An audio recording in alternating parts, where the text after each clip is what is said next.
story I'm going to tell in this section is the concept of the inevitability of your progress once you stay focused on what is most important.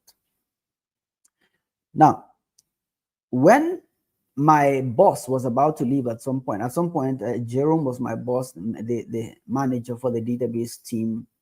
I was next in line along with some other people who were focused on other areas.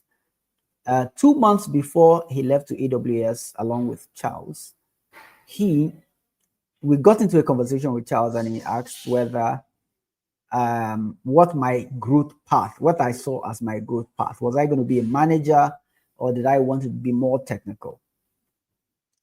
I wasn't answering the question too seriously.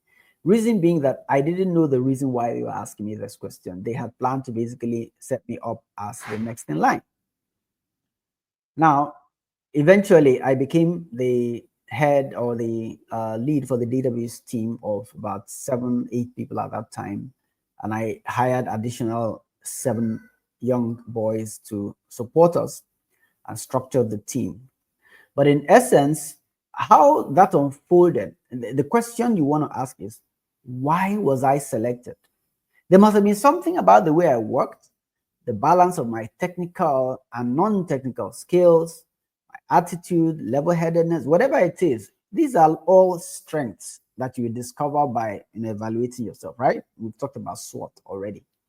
These are strengths that you use to your advantage. So I use these strengths to my advantage. I wasn't the absolute best Oracle database administrator. I was quite good. I wasn't the absolute best SQL Server in the world. I wasn't the absolute best, banker in the world. But I had a certain combination of skills that I could combine well enough to make an impression that is strong enough that when my boss was leaving to another company, they recommended me and said, this person can lead the team.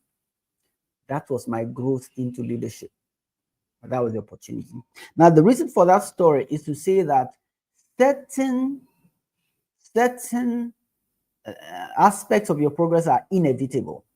They don't have any other option but to choose you because of the excellence you display, the competence you display. They may not like you, but they have to choose you because they want the result. They say that even the most terrible thieves